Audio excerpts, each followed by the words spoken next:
Buen día para todos, muchachos. Hoy vamos a trabajar un tema importante que es el tema de producción de proteínas y es el último proceso que nos faltaba ver que se puede hacer con el ADN. ¿Listo? Vamos a empezar con uno de los dos procesos que se debe dar para la producción de proteínas, que es la transcripción. Entonces el objetivo de nuestra clase va a ser emplear esos procesos de transcripción y traducción para generar proteínas. ¿Listo?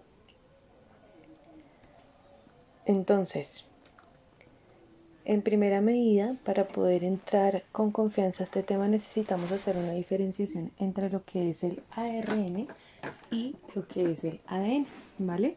Entonces, recordemos que el ADN es una cadena, que esa cadena está formada por dos tiras de ADN, una que es la tira con sentido y la otra que es la tira de ADN sin sentido. ¿Listo?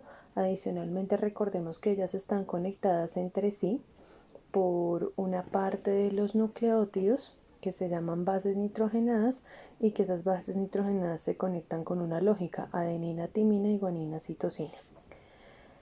Esta es una cadena de ADN convencional. Ahora, en el caso del ARN sucede algo diferente. El ARN es una única cadena, es decir, no son dos cadenas unidas como esta, sino es una cadena simple, y esa cadena simple está formada por unas bases nitrogenadas, tal como las cadenas de ARN, pero esas bases nitrogenadas no están emparejadas, es decir, no tienen una parejita como esta, sino que están solitas.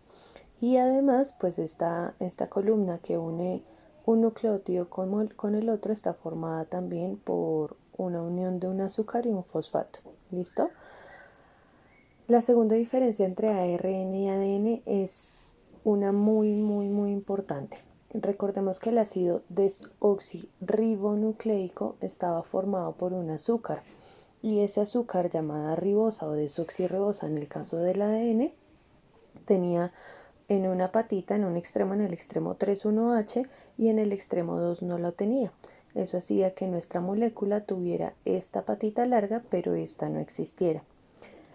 Y eso se conoce como desoxirribosa, por eso el ácido del ADN se llama ácido desoxirribonucleico.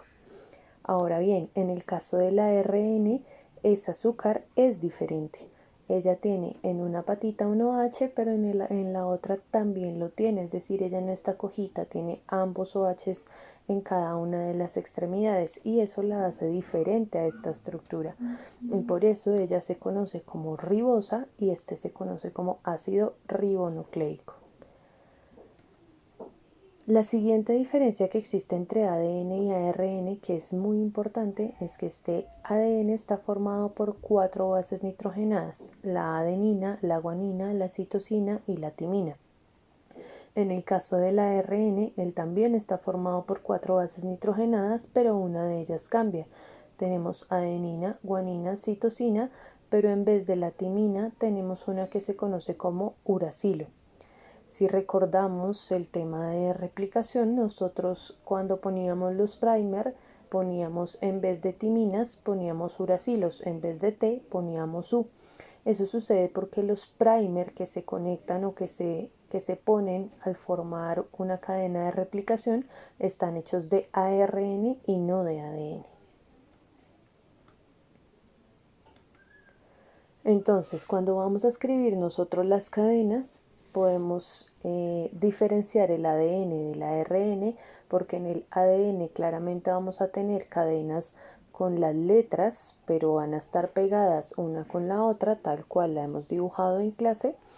Y si fuéramos a dibujar el ARN, tendríamos una única cadenita sola y ella, en vez de las letras T, tendría las letras U. Hasta ahí vamos todos. Ahora, para entrar a este tema también es necesario que tengamos en cuenta un concepto fundamental que es el concepto de gen o de genes. Entonces, quiero que recordemos un poco cómo está organizado el ADN dentro de la célula. Nosotros tenemos todo un cúmulo de ADN o un paquete de ADN que se llama cromosoma. Y ese cromosoma es como si yo empezara a hilar todo el ADN para generar esta forma. Si yo empiezo a deshilar ese ADN, se vería una tira como esta, y a medida que lo voy deshilando más y más, voy a tener toda una tira de ADN larga. Hasta ahí vamos. Ese ADN o esa tira larga de ADN se divide en fracciones, y esta fracción que les estoy mostrando acá sería un solo gen. ¿Listo? Este pedacito de ADN es un gen que está contenido dentro de toda esta cadena de ADN.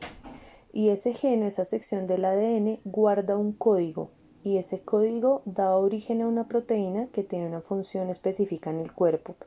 ¿Qué quiero decir con esto? Que ese gen, ese pedacito de ADN es como un mensaje cifrado, y ese mensaje debe ser traducido, y al ser traducido se convierte en una proteína, y esa proteína tiene una función en el cuerpo. Un ejemplo de eso puede ser la insulina. Recordemos que hay mucha gente que sufre de diabetes porque lo hereda de su familia.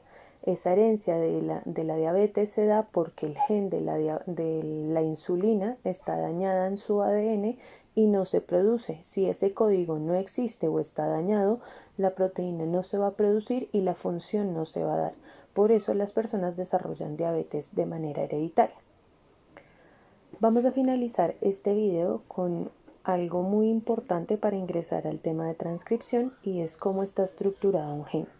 Entonces, como veíamos, teníamos el cromosoma, él se empieza a deshilar y el ADN tiene los genes. Esos genes, a su vez, están construidos o divididos en dos pedacitos, unos que se llaman exones y otros que se llaman intrones.